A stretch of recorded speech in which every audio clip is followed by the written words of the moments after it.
ख्रिस्ता सर्वांना सलाम. पुन्हा एकदा प्रभू येशू ख्रिस्त आणि त्याच्या दयेने कृपेने आपल्याला आजचा शब्बात दिवस दाखवला, ह्या दिवसात चालवलं, त्यासाठी त्याचे आभार.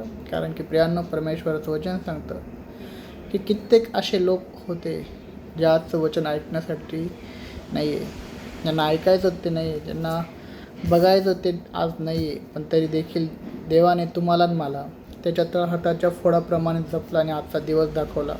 म्हणून आपण त्याचे प्रथमतः आभार मानले पाहिजे. विशेषतः आजचं वचन जे आपण वाचणार आहे, जेव्हा तो वचन आहे योहान कृपशुभवर्तमानाचा 13वा अध्याय, वचन 1 ते 17. पण त्यातले आपण जे मेन ज्याच्यावर आज आपल्याला अध्ययन करायचं आहे, मनन चिंतन करायचं, तेच वचन मी तुम्हाला सांगतो. आणि वचनाचा आजचा मुद्दा आहे की प्रभू येशू त्याच्या शिष्यांचे पाय धुतो. हो प्रियांनो, प्रभू येशू ख्रिस्त त्याच्या शिष्यांचे पाय धुतो. वचनाकडे जाण्यापूर्वी मी 2 मिनिटाशी प्रार्थना करतो. पवित्र पवित्र पवित्र थोर त्यांचे बाप्पा, आकाशभूतींचे उत्पन्न करत्या प्रभूंच्या प्रभू, देवांच्या देवा, महान सेनाधीश परमेश्वरा, तू दयेचा कृपेचा सागर आहे. जे वचन तू आज आम्हाला दिलं बाप्पा, ते वचन समजण्यासाठी लागणारी शक्ती, बुद्धी आणि सामर्थ्य आम्हाला दे बाप्पा. तुझं वचन सांगतं, मागा म्हणजे मिळेल, शोधा म्हणजे सापडेल आणि ठोका म्हणजे तुमच्यासाठी उघडले जाईल. आज आम्ही तुझ्या दाराशी उभं आहे. तुझे आशीर्वाद, तुझ्या चांगल्या गोष्टी ज्या तू आम्हाला तुझ्या इच्छेप्रमाणे देतो, त्या सर्व तू दे. दया कर, कृपा कर आम्हा पाप्यांवर. जे वचन ऐकणारे, बोलणारी जीभ, तोंड, ऐकणारे कान, समजणारी बुद्धी आणि घेणारा अंतःकरण सर्व आशीर्वादित कर. मी आणि तुझे सेवक आणि आमचा सर्व ख्रिस्ती परिवार तू आशीर्वादित कर. काही चुकलं असेल त्याची दैनिक क्षमा कर. इथून पुढची वेळ काळ आम्ही परमेश्वराच्या नावात तुला देतो म्हणतो ऐक. आमेन. तर प्रियांनो, आजचं जे वचन आहे योहान कृपशुभवर्तमान येतात 13वा अध्याय 1 ते 17 वचनामध्ये आज आपल्याला परमेश्वर काय सांगतो आज आपण बघूया. तर वचन जर आपण वाचायला सुरुवात केली तर मी तुम्हाला बायबलमध्ये जसं लिहिलं आहे ते वाचून न दाखवता डायरेक्टली त्याचा काय बोलतो आपण त्याला स्पष्टीकरण करून सांगतो. कारण की प्रियांनो, माझ्याकडे आज वेळ थोडा आहे, पण तरी देखील मी ठरवलं की नाही, आज आपल्याला आपल्या ख्रिस्ती मित्रमैत्रिणी भावांपर्यंत पोचायचं आहे आणि त्यांना आपल्याला आज वचन आपलं देवाचं वचन आपलं देवाचं वचनाचं कार्य आपल्याला करायचं आहे. तर प्रियांनो, जे वचन आज आपण घेतलं आहे ते वचन खूप सुंदर गोष्टीवर आहे. ती गोष्ट म्हणजे देवाने दाखवलेली त्याची आणखीन एक गोष्ट आणि सांगितलं, ती गोष्ट दाखवली पण, आणि देवाने आपल्याला ठाम सांगितलं की मी केलं हे तुम्ही पण करा. बायबलमध्ये एका ठिकाणी तुम्हाला संत पॉल असं म्हणतो की ख्रिस्तामध्ये तुम्ही एकमेकाचे ओझे वाहणारे असा. ख्रिस्तामध्ये तुम्ही एकमेकाचे ओझे वाहणारे झाले पाहिजे. तेच परमेश्वराने ह्या वचनात आपल्याला सांगितलं. वल्लांडणाचा सण जेव्हा असतो तेव्हा शेवटच्या भोजनाच्या काही वेळाआधी परमेश्वर काय करतो, हात रुमाल घेतो, कमरेला बांधतो, पाण्याचा एक पात्र घेतो आणि त्याला शिष्यांचे पाय धुवायला सुरुवात करतो. बघा, परमेश्वर ज्याला शिष्य गुरु प्रभू असं म्हणतात, तो परमेश्वर त्याच्या शिष्यांचे पाय धुतोय आणि त्या शिष्यांना कळत नाही की त्यांनी काय रिॲक्ट केलं पाहिजे. तर परमेश्वर त्या वचनात त्यांना काय सांगतो माहिती आहे की प्रियांनो, की जे मी आज करतो ते तुम्हाला कळणार नाही, जे मी आज करतो ते तुम्हाला कळणार नाही. आणि ही गोष्ट परमेश्वर फक्त शिष्यांसाठी बोलला का, तर नाही, ही आपल्यासाठी पण आहे. कारण की अनेक वेळा असं पण होतं, आपल्याला सांगते की आपल्याला काही गोष्टी पाहिजे नसतात, त्या आपल्याला तेव्हा भेटत नाही, तेव्हा आपण देवाला कोसतो. पण परमेश्वर सांगतो की तो जे आज करतो ते आपल्याला कधी कळत नाही, ते आपल्याला कळतं वेळ आल्यावर, योग्य वेळ आल्यावर. तर परमेश्वराचं वचन सांगतं की त्यांनी पाय धुवायला सुरुवात केली. शिष्यांना काही कळेनासं झालं की असं का होतं आहे. पेत्र त्याला डायरेक्ट बोलतो परमेश्वराला की प्रभू तुम्ही माझे हात धुवा.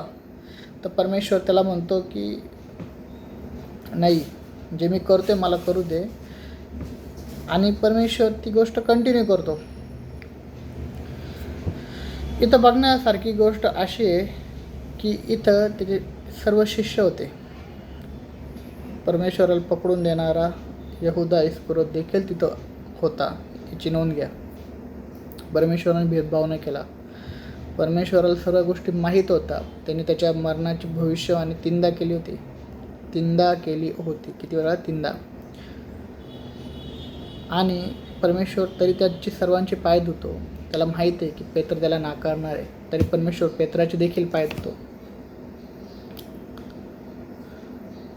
आपण ख्रिस्ती म्हणून जेव्हा आपण जगतोय तेव्हा आपलं आद्य म्हणजे सगळ्यात प्रथम कर्तव्य काय ते तर आपल्याला सांगितलेले देवाने. ते वचन आपल्याला काय सांगतं? योहान 13 आणि 4 आपण बघूया. येशू जेवणावरून उठला, त्याने हातरुमाल घेतला आणि शिष्यांचे पाय धुवू लागला. आणि योहान 13:14 आणि 15 काय म्हणतो की प्रभू येशू ख्रिस्त स्वतः म्हणतो, जर मी गुरु आणि प्रभू तुम्ही मला म्हणता, आणि जर मी ते आहे आणि मी ते असून देखील हे गोष्ट करतोय, मी तुमचे पाय धुतोय, तर तुम्ही देखील तेच करा. मालकापेक्षा नोकर कधीच मोठा नसतो, पण तरी देखील मालिक काय करतोय?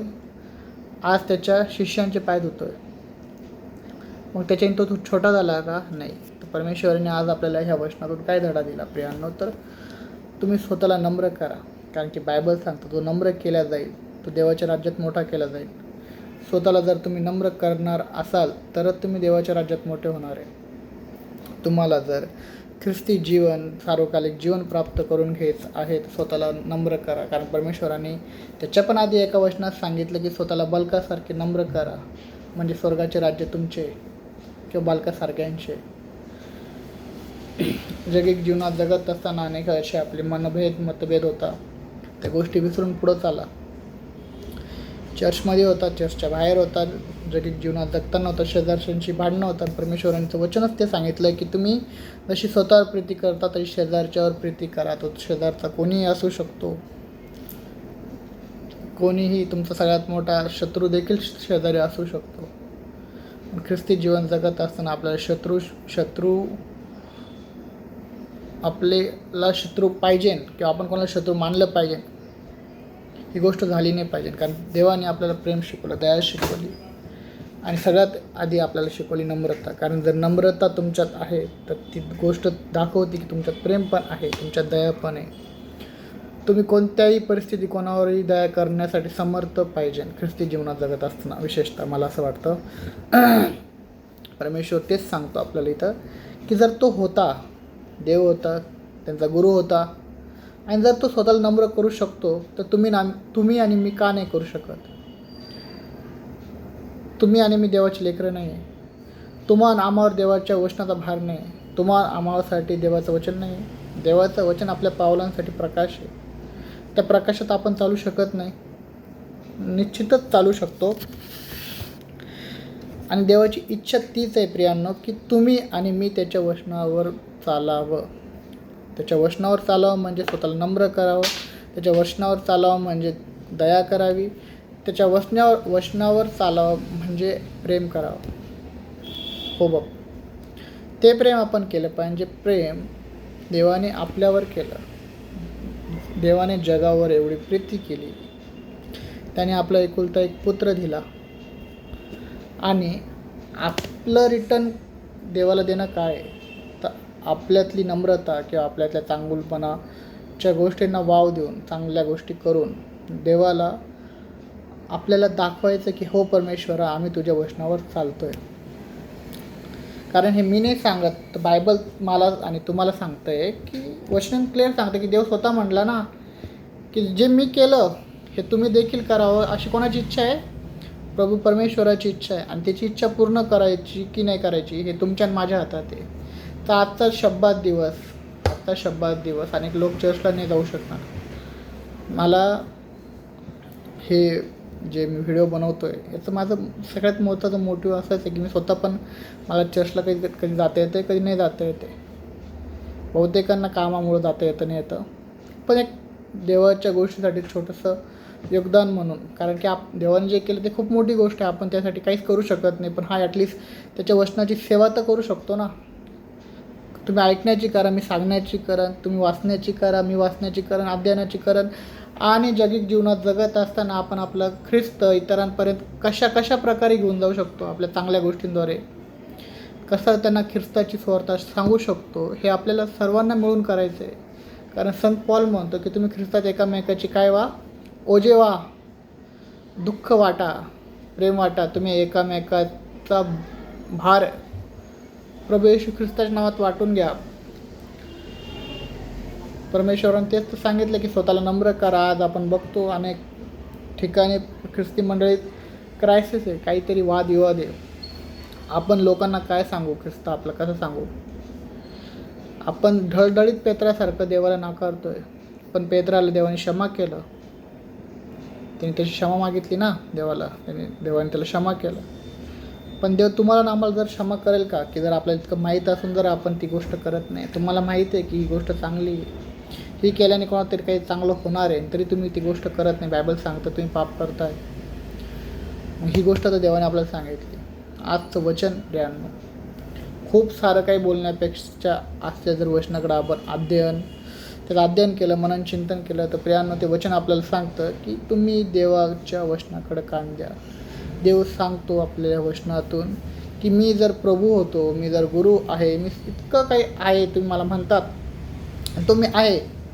आणि जर मी असून देखील तुमचे पाय धुतोय, जो मोठा आहे तो स्वतःला नम्र करून छोटा करून ते जीवन जगतोय किंवा ती गोष्ट ती कार्य करतोय, तर तुम्ही देखील ती गोष्ट करू शकता.